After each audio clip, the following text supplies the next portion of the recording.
Good morning, good afternoon, and good evening, everybody. Once again, Joe Nice coming to you live and direct. Back again with the Live and Direct Chat series on July 13, 2021.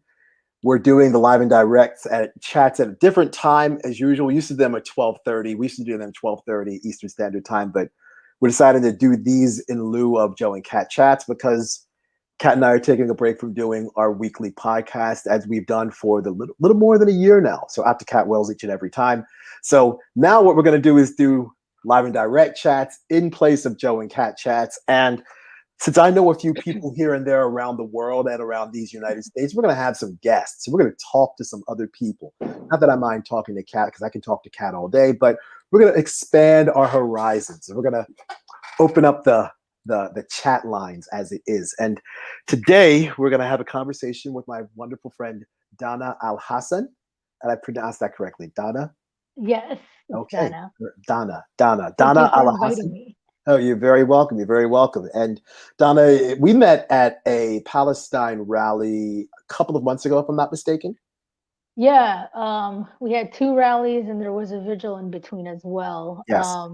Right after the first rally was on May 15 to Yes. commemorate over 73 years of the ongoing Nakba. And then we Mhm. met at the vigil. I was Yes. asking you for directions. Yeah. Yeah, that's right. That's right. Yeah. I think somewhere to downtown Raleigh, if I'm not mistaken. Yeah. Yeah. Then we exchanged information, decided to follow each other on Instagram. And I know you're Palestinian and you Mhm. founded the SJP, which is the Students for Justice in Palestine at the University of South Carolina, which is also where you received your doctorate in epidemiology from. And yeah, if there's tell everybody about yourself, please.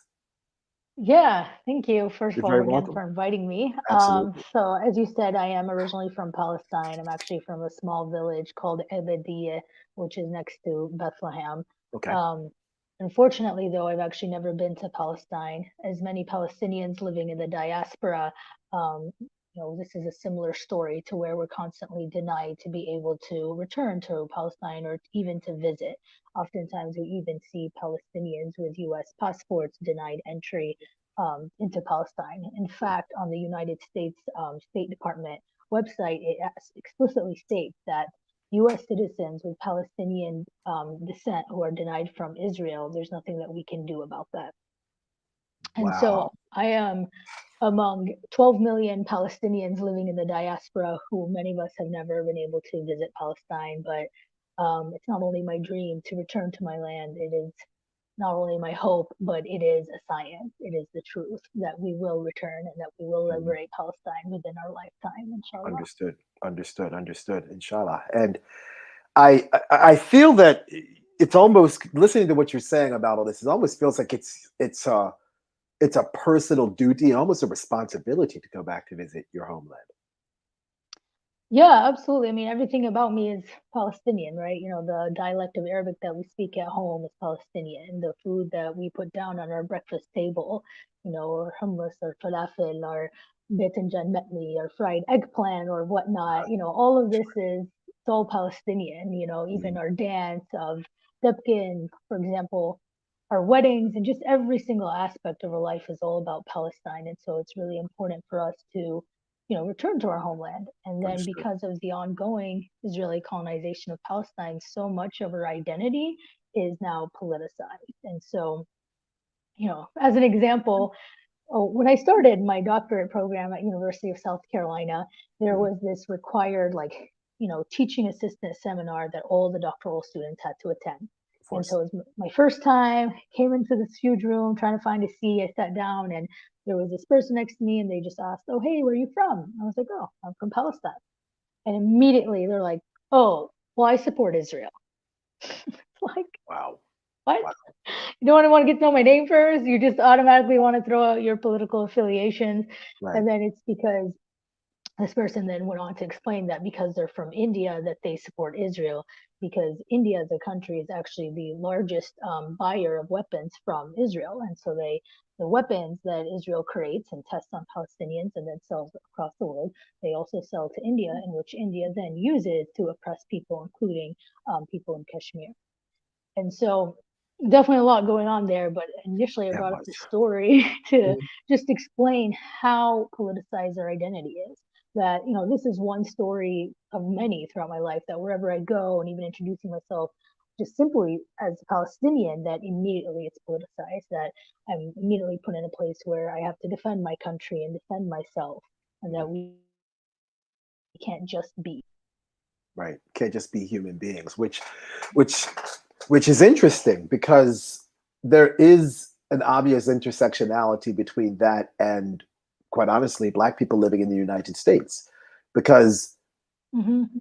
with my with my identity, if I don't tell people that I was not born in the United States and that my lineage is not one of an American descendant of an enslaved African, and you just see me as a Black person, there's all of these labels that instantly get attached to me that I don't feel that are a part of my identity because of where I was born and what my heritage is.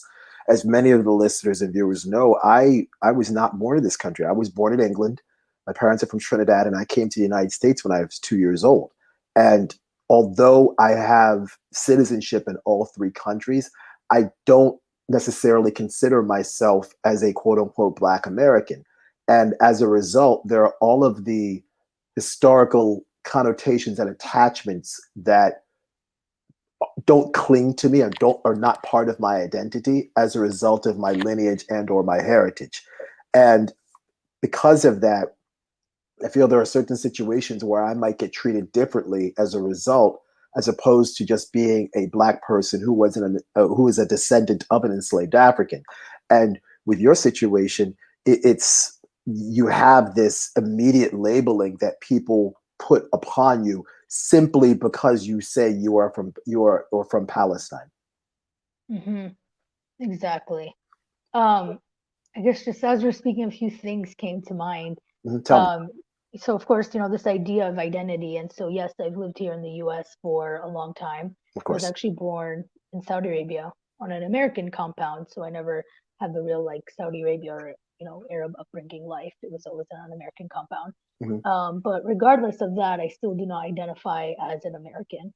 I think it's important that we acknowledge that we're actually on settler colonial land, right? That this is occupied Turtle Island. And I'm, speaking to you from Durham, North Carolina, and I'm specifically on occupied Lumley land, which is really important that we constantly acknowledge the fact that the United States is also a settler colonial state. And Agreed. that's why there's so many, connections and similarities between the US and Israel. And so for me, as part of my identity, I would not identify myself as American. And in fact, I actually need to acknowledge that at the end of the day, I am a settler on this land. Only Native Americans and those indigenous and of course Black people here are going to be considered native to the land because of slavery. And so it's important for everyone else that we acknowledge that we're settlers on this land. Another thing that came to mind as you were talking, this idea of identity, one of Mhm. the things within Palestine is that for all of us Palestinians, we know where we came from. Of We course. know our villages and that it is all mapped out. In fact, there's a Palestinian geographer, Dr. Salman Sitta.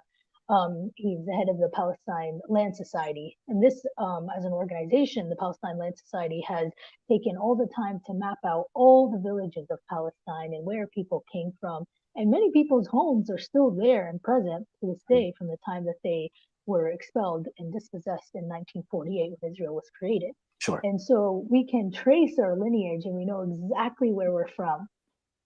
And then, just on another note, similar to that, another cool thing that the Palestine Land Society does is to also envision what future Palestinian villages would look like.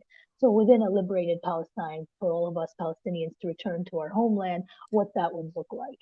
And so, earlier when I talked about that, it's not only a hope and a dream, but it's also a science because we've literally mapped out, our future villages and what that would look like. And I would highly recommend for folks to check out the Palestine Land Society Mm. website. Okay, real quick, is there a website? Is there a link for that, please? Um, yeah, I don't have it handy, but No if problem. We can put you, it in the show notes. That's no problem. okay, cool. Yeah, so it's called, if you just look up Palestine Land Society, it Mhm. should come up. Okay, excellent, excellent, excellent, excellent. All right. guess what I find interesting about, I guess, the geography of everything you mentioned is how that contrasts with, for example, with Africa, because in Mm. Africa there was a physical geography based upon tribal designation. So if you belong to a particular group of people, you practice these customs, these religions, you spoke a particular language. And then through colonialism, by obviously by white Europeans, there were these artificial boundaries were created without respect to tribal geography.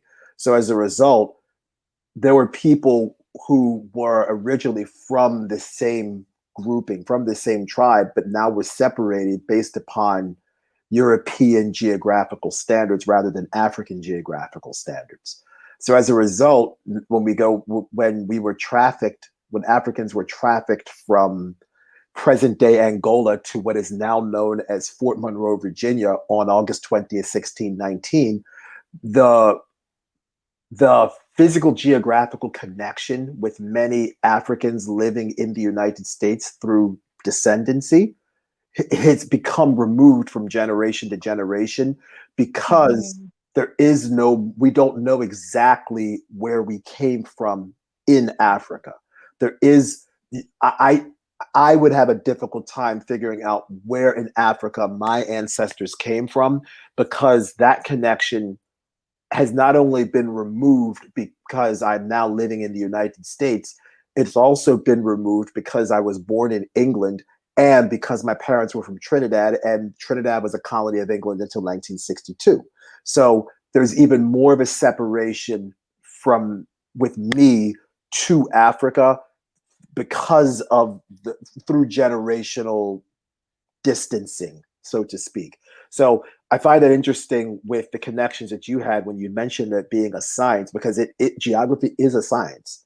It is spatial analysis. It is spatial awareness. But then not only in the current sense, but then historically speaking, and you know, Bob Marley said it. We know where we're going. We know where we're from. Mhm. Right? When he said exodus, movement of the people, we have to know where you're going. You have to know where you're from to know where you're going. And I think that might be a major disparity between Palestinians and, quite honestly, Black people in the United States, because in order to know where we're going, we have to know where we're from. And many American descendants of enslaved Africans do not know, historically speaking, where they come from in Africa. Yeah, and that's like part of colonialism. It's very intentional to fragment the population, to separate the oppressed people, and to completely detach the oppressed people from their homeland. And Yes, so it's a extremely unfortunate reality now looking at 400 years later of the US to and studying the African diaspora, and that that this group is so large, and the fact is that people cannot pinpoint where they are from. right. Um, and then in terms of like, talking about artificial boundaries, and here come the Europeans and imperial powers drawing up these boundaries is also very similar to the reality of what happened with Palestine. And so I think maybe this would be a good time to actually talk about, this a little bit about history of historic Palestine and where we are today. Of course, And go for it. so speaking of geography is Yes, a science. We yes, always yes. got to use maps in order to understand the content. And so, where's my camera? This over here shows the loss of Palestinian land over time. Okay, And so you can see here, this is historic Palestine. So all of here, we have historic Palestine in this land. And then to your point briefly about like, what were the boundaries? Like, was this whole boundary of Palestine? Not necessarily, because the whole Levant region with Palestine, Syria, Lebanon, Jordan, we didn't have these specific boundaries drawn. These, again, are boundaries drawn by imperial powers. So similar to what you mentioned earlier. sure, So here we have historic Palestine, and I don't know if you can see there, but there are small pockets of these Zionist settlements within historic Palestine. sure. The And white that's areas. because, Yes, exactly. Hmm. And that's because over, the centuries of growing anti-Jewishness and fascism within Europe, that Jewish people went and sought refuge within Palestine. So for thousands of years, historic Palestine is a place for Palestinians, and whether Palestinians are Muslims, Christians, or Jews, we all got along, as well as Jewish refugees coming in. And now, obviously, there are Palestinian Jews because you can simply look to a historical religious figure to understand that there's Palestinian Jews, and that person is Jesus, Of right? course. Jesus was from Palestine. That's how we know, of course, that they're Palestinian Jews. So this whole dichotomy of Arabs versus Jews is a false dichotomy that's intentionally created by Israel. And so, Mm. And remind me to and thank you for bringing up the Jesus point, because that brings me to something else later on with the connection to Africa. But yeah, keep going. okay, yeah, I know we got a lot of good things to talk about. I'm Yes, excited for this yes. conversation. Likewise. Thank you. And so here is historic Palestine. And then before I move on to this next panel talking about the UN partition plan, I want to just tell our viewers a little bit about Zionism. So for those who are new to Zionism, if you want to begin to understand what Zionism is, you can date it back to the 1890s, Theodore Herzl. And Theodore Herzl is known as a founder of modern Zionism. Of course, there was some Zionism beforehand, but just for our viewers, just to keep things simple, you can start with Theodore Herzl. Okay. And Theodore Herzl wanted to have, supposedly, Zionism from the standpoint of its supporters is a homeland for the Jewish people. But Theodore Herzl never cared about Jewish people in the terms of religion or anything. He always wanted a settler colonial project. And he even went and sought out different imperial sponsors. And before he sought out imperial sponsors, he even reached out to Cecil Rhodes. Cecil Rhodes was notorious in carving up many places in Africa, which I'm sure you can speak to more about that. Exactly. And There's an entire country that used to be named after him called Rhodesia, which eventually became Zimbabwe. wow. Yes, and the that really fancy scholarship that people are awarded for high academic achievement, it comes from Cecil Rhodes. And when you Exactly. talk about blood diamonds and the diamond mining industry, that's Cecil Rhodes also. When people talk about terrorists, historically speaking, like a Mm-hmm. Christopher Columbus, King Leopold, in now what is now known as formerly known as Belgian Congo, but now Congo, Mm-hmm. Cecil Rhodes is right up there with all of them. He's among the worst of the worst. But yes, continue on, please.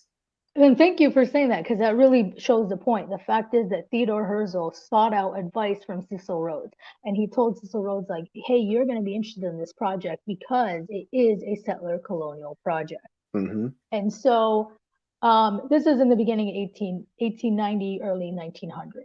And then in the early 1900s, we have the Sykes-Picot Agreement. The Sykes-Picot Agreement, essentially, you have Britain and France who decided that they're going to carve up the Middle East into whichever pieces that they want. And they're like, we're going to take this and this, and okay, you can take Lebanon, sure. Britain is like, all right, I'm going to take Palestine, I'm going to take Jordan and these areas.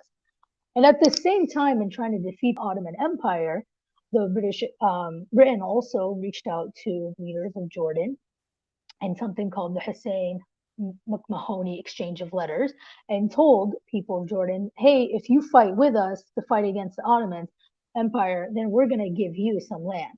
But at the same time that they supposed this false promise, they had already signed the Sykes-Picot Agreement with France so that they were never going to give anything to Jordan or any of the Arabs.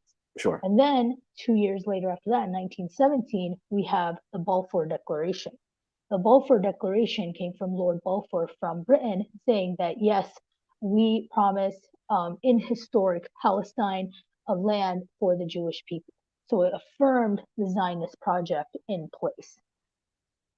And so just skipping over the history and now coming up during World War II, so Zionism as a project wants to establish itself and establish this so-called Jewish state on historic Palestine. And then here we have the illegal UN partition plan. And so in this partition plan, essentially the UN, Britain said, all right, we're done. UN, you take over. And so the UN, without consulting the Palestinians, without consulting the indigenous people of the land, decided that they're going to give all this white space to what will become Israel. I can't see my map. And then the rest will be for Palestine. And so there's many things wrong with this illegal UN partition plan.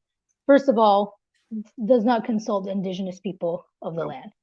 And second of all, it gives over 50% of the land to Zionist settlers, to Europeans coming in who are fleeing from persecution, from the Nazi Holocaust against Jewish people, right? Sure. And then a majority of the land that is on historic Palestine, whereas Palestinians, indigenous people of the land, made up majority of the population, only were allocated 33% of the land. So needless to say, as Palestinians, we immediately denied this plan, because how can you give away majority of our land to another group of people and without it consulting us?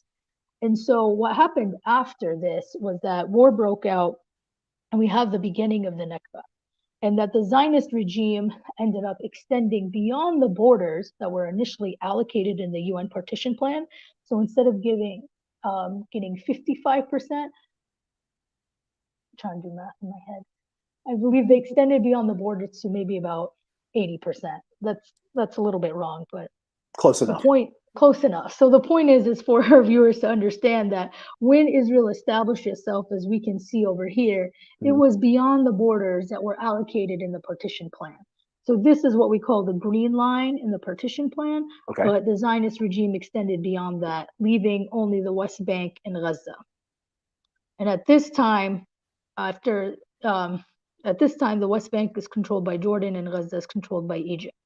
And so when Israel established itself as a state on May 15, 1948, we call this the Nakba. The Nakba means catastrophe, because the fact is, as Palestinians, we lost so much land. Sure. We didn't just lose land. Over 750,000 Palestinians were displaced from their homes. They were forced to become refugees. And many of them, in fact, are refugees today. Most of the refugees actually are in Lebanon. Lebanon has about 12 refugee camps, and many of them are still refugees from the Nakba from 1948, and they can still recount their stories of what happened. And so the Nakba is referring to loss of Palestinian land and the forced displacement and dispossession of Palestinians from our land. And during this time, as Palestinians, many of us knew that we're going to return and this is our homes. And so many Palestinians ended up taking their keys with them of their home. And they knew because one day that they will return. Right. And so now the key has turned into the symbol of the right of return. And many families actually still have their key, and they pass it down from generation to the next generation. Sure. So that they know, some of them, their homes are still existed today and still completely furnished. And they give their keys to their children with the hopes that one day we will return. Right. Wow. No, keep going. It looks like no, keep going. Yeah, we're halfway through. Okay, understood. Plenty of time. And so now after that, so that was in 1948, and we talk about the Nakba as ongoing. It wasn't this one-time event. We, even till today, which we'll get to later, I'm sure, about the ongoing loss of Palestinian land and forced displacement and dispossession and even extermination of Palestinian people. Right. And so skipping over to 1967, at this time, this is called the 6-Day War. Essentially what happened was Israel said that they attacked Egypt first on a preemptive strike, which later on they admitted, no, we didn't. We didn't fear that we were going to be attacked.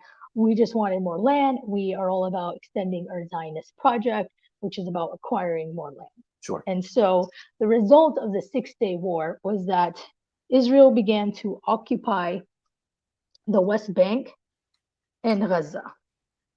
And so here, when we talk about occupation, we talk about occupation as an international status. I think you and I talked about this briefly another day. And so the fact that occupation has an international status means that there are certain laws and situations and limitations that are placed on what it means for an occupying power to occupy another group of people. Correct. And usually those are through the Fourth Geneva Convention. Yes, thank you. Exactly. So through the Fourth Geneva Convention, mainly we understand like what these laws are around what an occupying power can do. And through the Fourth Geneva Convention, I forgot which article, but it tells us that the occupying power cannot transfer its people or property into the place that it occupies. And so oftentimes many people will keep hearing about these settlements, and that's where these settlements come in from. That here in the West Bank, that the Zionist regime continues to build settlements. These are Israeli Jewish only extravagant villages within the West Bank. And the West Bank is considered occupied territory. And so this is why this is illegal. And then we can talk more about current day conditions, but another point that I want to make is that this UN partition plan that delegated part of historic Palestine to the Zionist regime is not recognized by us as Palestinians. So even though we talk about occupation as part of an international status, we go beyond just using a legal framework or even a human rights framework to understand Palestine. You have to understand that Palestine is an anti-colonial struggle, that we are fighting against settler colonialism. And so it's not just against Israeli occupation, but also Israeli colonization. And so that's why today we still affirm that all of this is historic Palestine. And here inside present day Israel, which is what we call 48, called Tamani Warbain, historic Palestine, there's 20% of the population are Palestinians, and they are Palestinians with Israeli citizenship. However, they are extremely discriminated against and treated as second-class citizens. So to give an idea, for Palestinians living inside 48 with Israeli citizenship, there are over 60 laws that discriminate against Palestinians with Israeli citizenship. For example, within this territory over here, there are some Jewish-only neighborhoods, which Palestinians with Israeli citizenship cannot live. So apartheid lives very well within historic Palestine as well. The other types of laws discriminating against Palestinians with Israeli citizenship include not being able to major in certain fields within universities, not being able to have certain jobs. The Zionist regime, as it is today, is like it's a quasi-war economy. They are heavily reliant on their military, and so because of that, majority of Israelis and Israeli working classes, they get housing, they get education and wages all through the military. But Palestinians living inside 48, they do not serve in the military for obvious reasons, nor do they want to. But because of that, there's so many jobs that they're not able to do. And so most of the times this puts them at only having blue collar jobs. For example, if they're working at a restaurant, then if they're working at a restaurant, they're always banned from being a host or a server, that they can only work in the kitchen in the back where no one can see them. Right. And so that is what life is like for Palestinians with Israeli citizenship. And then I just want to talk about what life is like here in the West Bank. Okay, so, sure. Please do. You can see it a little bit. See how fragmented this is? Yes, absolutely. Yeah, and that's intentional. This is something that many colonizers do. We even see a similarity with here with Native American reservations, extremely fragmented. So the West Bank is extremely fragmented because it's divided into areas A, B, and C. Areas A and B are essentially islands within Area C. Area C is the largest, and it makes up 60%, and Area C is under complete Israeli control. And then inside the West Bank, areas A and B is where majority of Palestinians live. Okay. And they are constantly separated from their families, from their farmland, from their schools, their hospitals. And one of the reasons they're separated is because there are over 500 checkpoints and roadblocks within the West Bank. So for a Palestinian to want to, access school, go to the hospital, or what if they're a farmer and they want to go to their, go to their farmland, their source of food, their source of income, they might have to take many detours. And because of the checkpoints, it creates detours 5 to 7 times longer than it would have without these checkpoints and these roadblocks. Another thing that we see in the West Bank is the Apartheid Wall. The Apartheid Wall is a 400-mile long wall with some parts made of electric razor fence. And it doesn't just surround the West Bank, it purposefully cuts in through the West Bank to confiscate water and agricultural resources, to direct these resources to the Israeli settlements only, purposefully directing them away from Palestinians. And so with the checkpoints, the roadblocks, and the apartheid wall, freedom of movement is severely restricted within the West Bank. Mm-hmm. And then now we can jump to Gaza over here, tiny Gaza Strip. And it's pronounced Gaza Strip, not Gaza Strip, Gaza Strip. Gaza. Gaza Strip. Okay, yeah. Thank you. Thank you. Thank you. Yeah. You're welcome. I'm trying to make sure my pronunciation is proper. Oh, I appreciate that. You did really well. Thank you. Yeah, Thank you. most people always say I had a good teacher, obviously. Oh, thank you. I'll take it. Thank you. Very welcome. And so what we see now in Gaza is that for over 15 years, Israel has put a complete blockade on Gaza, complete siege on Gaza. And what does that mean? That means that Israel controls every single thing that comes into Gaza by land, air, and sea. And so by land, Palestinians cannot come in and out without the approval from Israel. Israel controls every supplies that come in. At one point or another, they have banned chocolate. They have banned crayons, pencils. They have banned baby chicks. Like, they don't even want Palestinian children to have pets. They have banned cement and other things needed to build an infrastructure. Israel, the Zionist regime, has done many massive military assaults and campaigns against Gaza and has severely destroyed the infrastructure. And yet Palestinians in Gaza are unable to rebuild their infrastructure because the Zionist regime then bans certain materials from coming in. And they do this with the justification that, Hamas is going to use it to make bombs, or Hamas is going to use it for terrorist regions. And it's like, well, who is controlling what's coming in and out? And who is denying Palestinians' livelihood and severely restricting their access to food? And that's obviously the Zionist regime.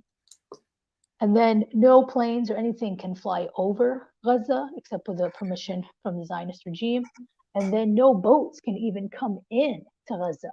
In fact, at one point or another, we saw different freedom flotillas come in. We saw different, international sponsored organizations, people from like 22 different countries were at a freedom flotilla to try to bring in aid to Gaza, to bring food, to bring medical supplies and other things that Palestinians are in dire need because they're denied by the Zionist regime. And the Zionist regime won't let them. And in fact, at many times, they have actually attacked these freedom flotillas. And there have been times when human rights organizers on these freedom flotillas have actually died because of this. The naval blockade also prevents Palestinians in Gaza from also fishing. At this point, I believe they give Palestinians up to 6 nautical miles to go out and fish.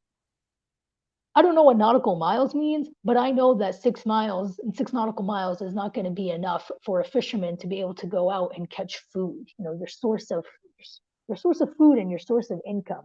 Right. And even when Palestinians are within this allocated 6 nautical miles, they're also still at risk of being shot at.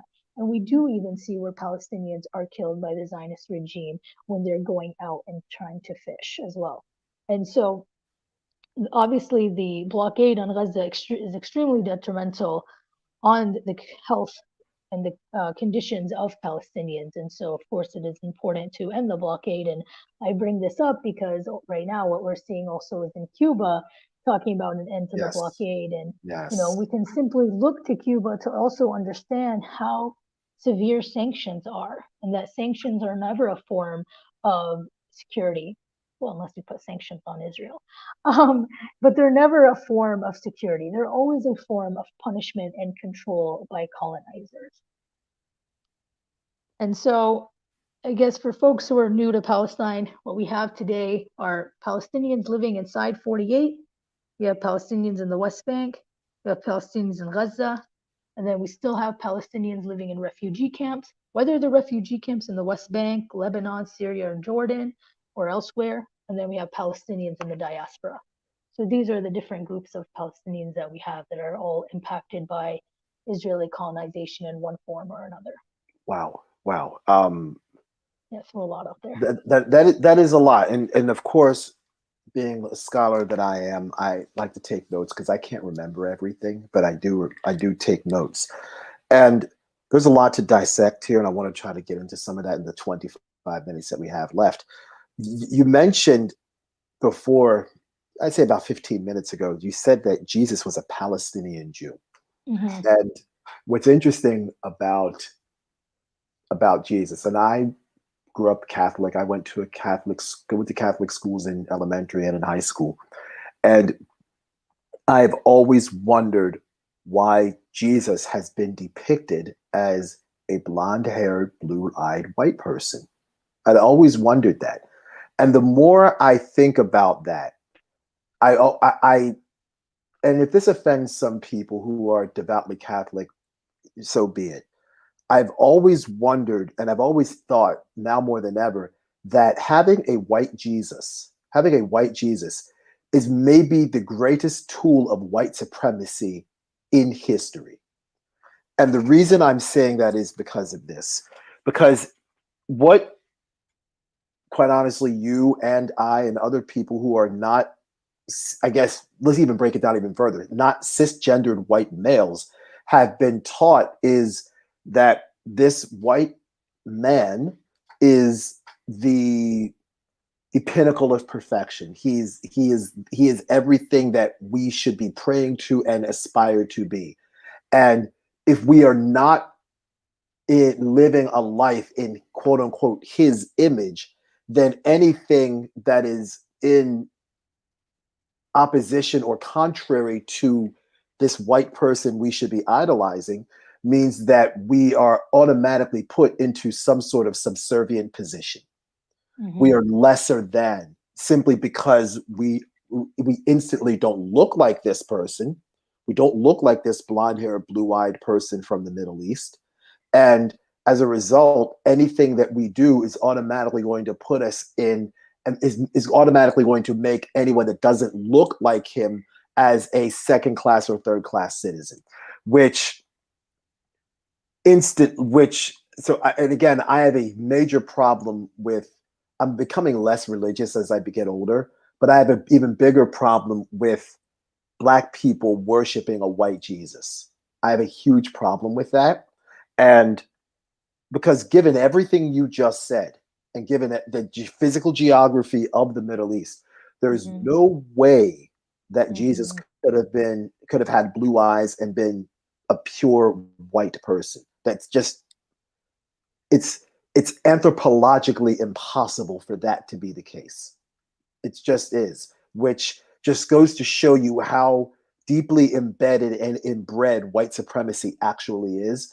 If we could have billions of people believe that Jesus was white when Jesus had to have been a person of color. And if you understand anything about the genealogy of Shem, Jesus was described in certain parts of the Bible as having hair like wool.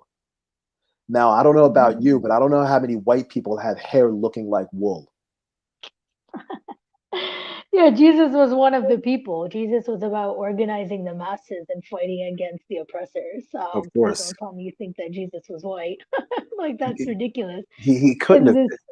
this idea of using religion to further the colonizers' agenda is something we constantly see, Yeah, of because course. Zionism, right, is also Zionism is based on this idea that God is a real estate agent and gave this land to the Jewish people.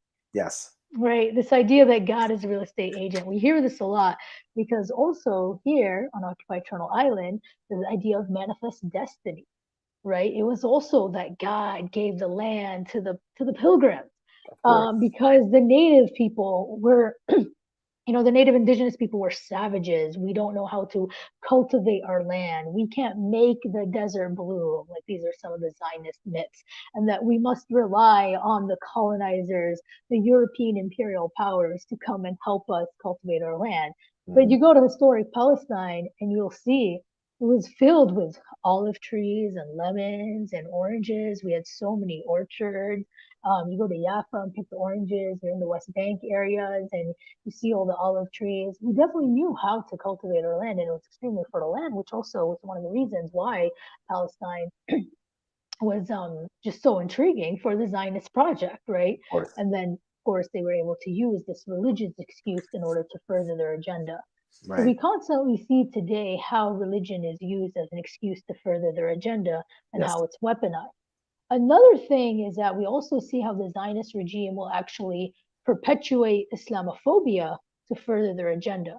So Hmm. on the opposite end, that the colonizers and Zionist regime will also use religion and weaponize religion in many ways. One is that God gave them this land, therefore it justifies their cruelty, their genocide, their extermination.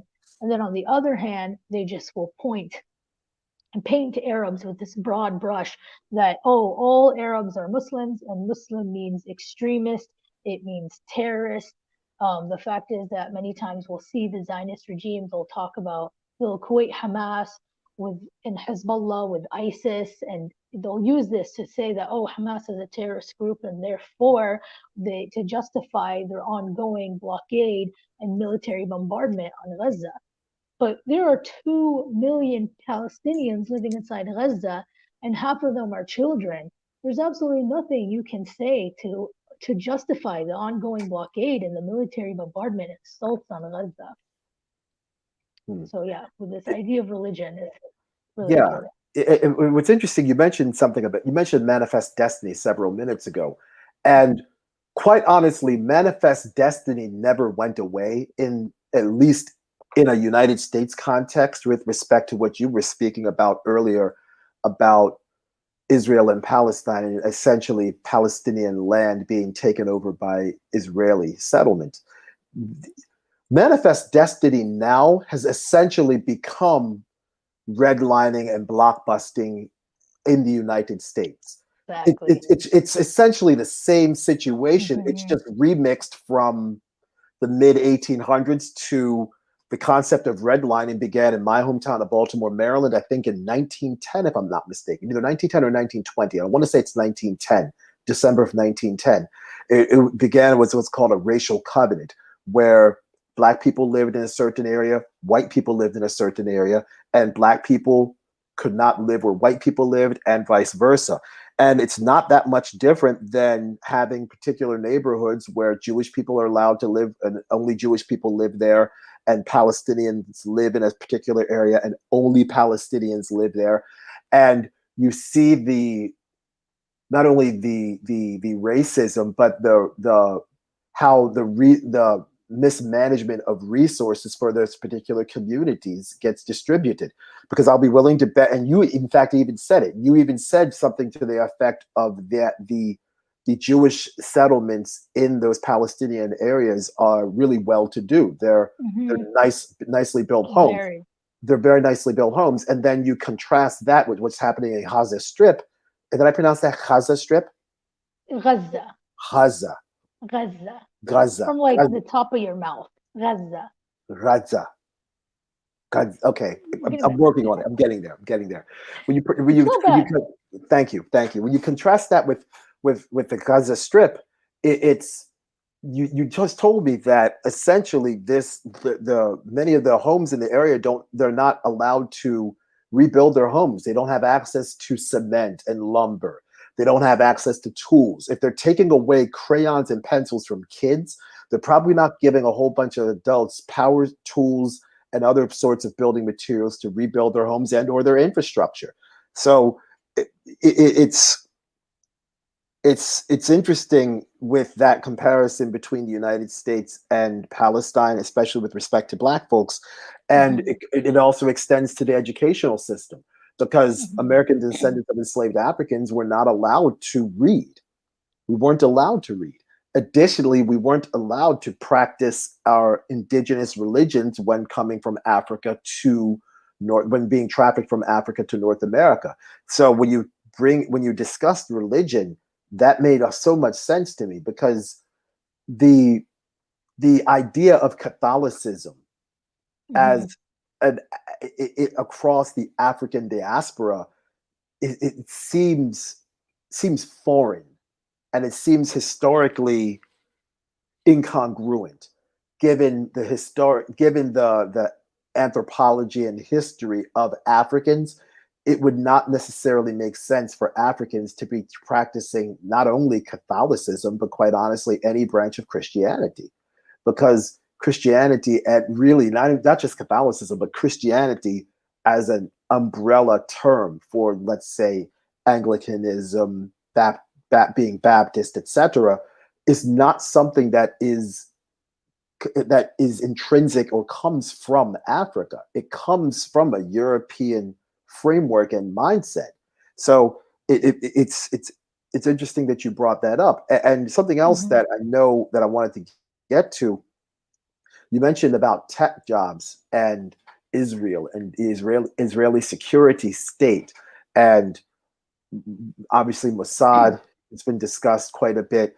And there's a group that I know that Kat and I discussed a while back in our whistleblowers episode with respect to Jamal Khashoggi, and how Mohammed bin Salman, the crown prince of Saudi Arabia, consulted an Israeli security firm known as the NSO Group to track Jamal Khashoggi's phone when he entered the Saudi Arabian embassy in Turkey to get a birth certificate or a marriage license, so he could eventually marry his now Turkish wife, who's now a widower.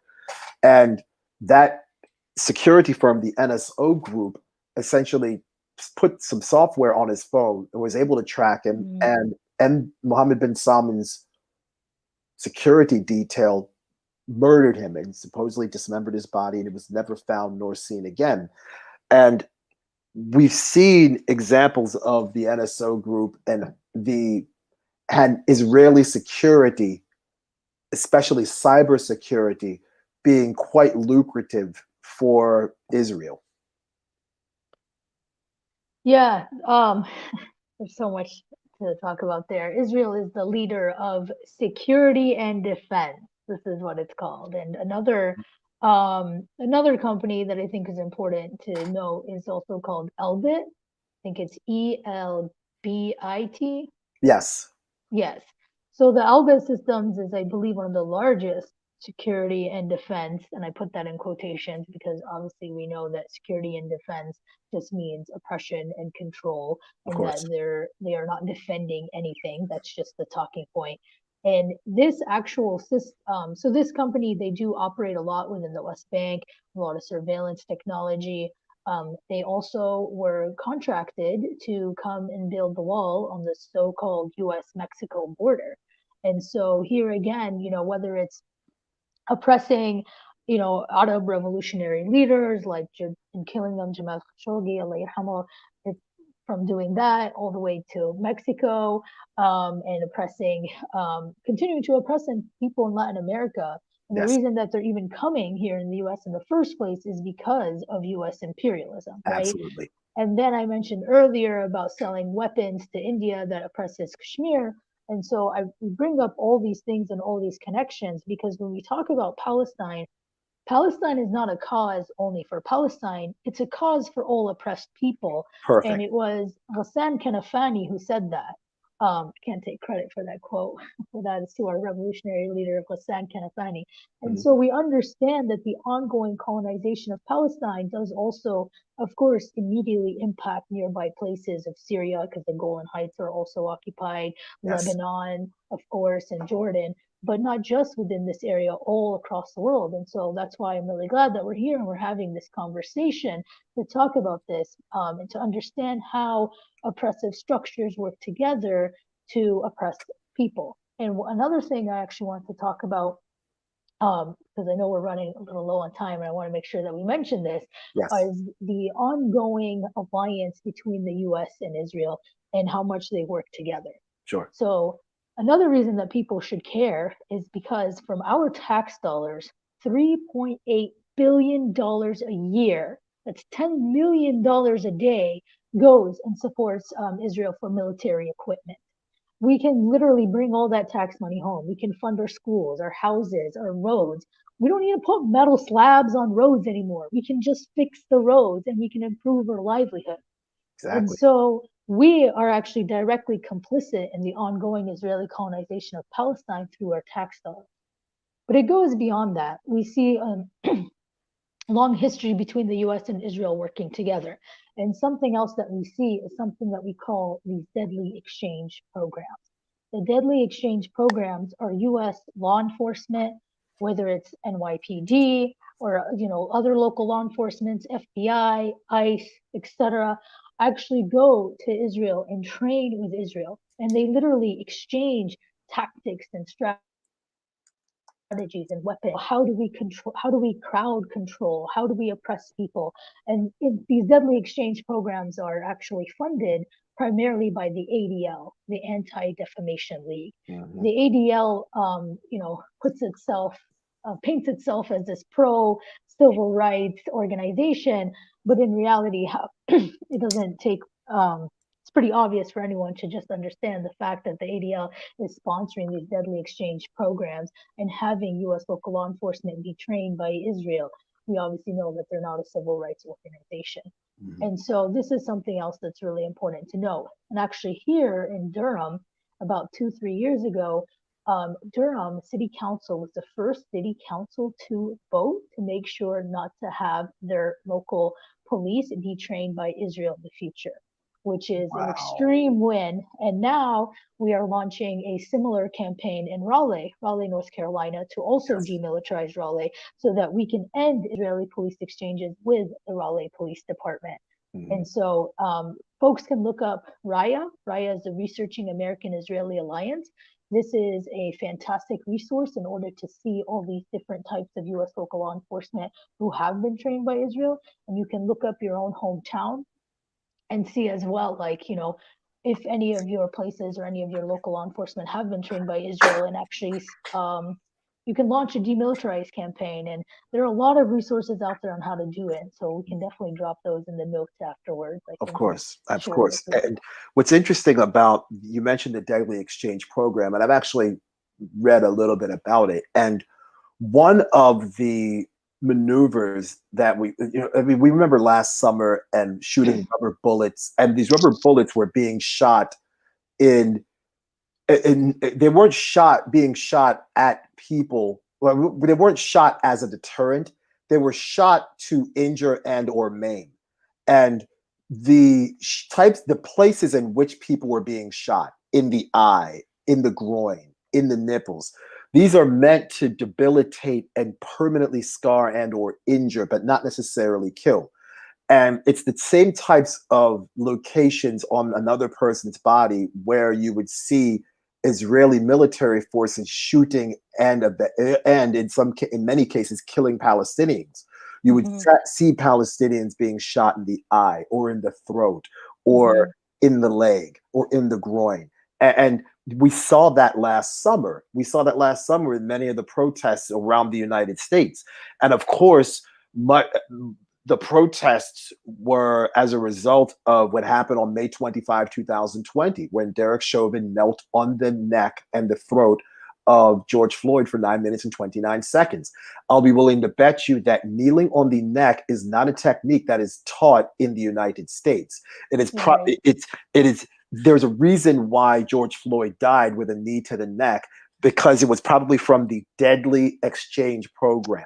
It was. I can confirm that. We can absolutely confirm that. And when you talked about the alliances in the Middle East with France and Britain, and you talk about policing and the Deadly Exchange Program, take a look at what happened to Cedric Chouvet, who was a Frenchman of Algerian descent, who died at the hands of Paris police with a knee to the neck. Again, most likely probably learned from the Deadly Exchange Program. If we take a look at what happened to Javier Ordóñez in Bogota, Colombia last summer, where he was killed by Colombian police forces, again, with a knee to the neck. We talked about Victoria Salazar, who was an El Salvadoran refugee in Mexico, living in Mexico City at the time. And she was killed again by police with a knee to the neck. So when we talk about this deadly exchange program and the over militarization of police and the security state that Israel is, and the security state that is the United States now, most notably from our current president of the United States, Joe Biden. He wrote the Counterterrorism Act of 1995. The Counterterrorism Act of 1995 was never passed in Congress, but when September 11th, 2001 happened, they took that Counterterrorism Act of 1995, added more money to it, remixed it a little bit, created an entire new department called the Department of Homeland Security, and then called that entire piece of legislation the Patriot Act. Exactly. Oh, thank you for sharing all those details and No just, problem. talking about these constant connections between oppressive regimes, right? It goes beyond the U.S. and Israel. We mentioned France and Colombia, and I think that's really important. Yes. But I do also want to note that, not only, yes, the oppressive structures do work together, but also we as oppressed people work together. And that there is a long legacy of international solidarity between Agreed. Palestinians and between Black people. Agreed. And we have, the PFLP, the Popular Front for the Liberation of Palestine, training of the Black Panther Party in Algeria, like in the 70s. Yes. So we can date this back from decades ago. But even a more recent example, we can look to Ferguson. So, you mentioned last year about the uprisings, about the use of the rubber-coated bullets, which a lot of this does come also from Israel and where to shoot. And then we did see even years before that, during the uprisings in Ferguson, the use of tear gas. And during that time, which is a war crime. Which is a war crime as prescribed by the 1925 Geneva Protocol. Exactly. Absolutely. And so during that time, Palestinians on the ground were tweeting to protesters on the ground in Ferguson, and they used the hashtag Dear Ferguson, and they were telling people on the ground like how to protect themselves from tear gas, what to do, like how, sometimes you can gauze a scarf with milk and wrap it around you to protect yourself. And so we also have a long legacy of sharing tactics and working together because we understand that our struggles are connected. Correct. And so like we talked about before that, Palestine is not just a cause for Palestine, it's a cause for all oppressed people because we understand how imperial powers work together to oppress us. And that's why we more than ever must be united and have to work together. And that I understand, a win here for Black people is a win for Palestine and vice versa, and for all oppressed people around the world. Yes. And I bring this up because right now, where we are in Palestine, as part of the Palestine National Liberation Movement, we are really in a historical time because we are seeing now more than ever Palestinians uniting and uniting in a way that we haven't seen before, and something that's being called the Unity Uprising. We're seeing Palestinians in the West Bank, inside 48, in Gaza, in the diaspora, and all across the world uniting and working together. And it's really exciting. Of course, as brutal as Israeli colonization is, and really the Zionist regime is about exterminating Palestine, and that's what they've been doing. And yet we still see Palestinians continuing to resist and continuing to fight. And I'll just give one example of, there's so many examples, but just for the sake of time. Right, we got about 90 seconds left. Okay, of Beta Village. Beta Village in Jerusalem. I would just recommend you all to go and see Beta Village. For the past weeks, have they been engaging in coordinated nightly confusion efforts in order to just piss the shit off the Zionists so that they can leave their illegal settlement outpost. And they were getting help from also nearby villages. And what did we see? What did we see last week? That's right. The settlers went packing and they took their stuff and they went home. And so despite everything going on, it's really important for people to understand that Palestine is winning and that we should all be on the side of the oppressed and to fight for Palestine, and that we will have a free Palestine, a liberated Palestine, where all Palestinians and refugees can come home and live in our homeland. Wonderful, wonderful. And again, as you can probably see on my shirt, the same shirt I wore when we met a while back, humanity, freedom, equality, and survival. And that is, I've always spoken ad nauseum on every single podcast that I've done about internationalizing the struggle. That's why I mentioned Victoria Salazar and Cedric Chouvet and Javier Ordonez, because it's important to internationalize the struggle. We have about 10 seconds left. This has been an awesome conversation. Thank you so much for all of this. It's wow. Awesome. Thank you. It went by really fast. It sure did. All right. Thanks, everybody. Peace. Bye.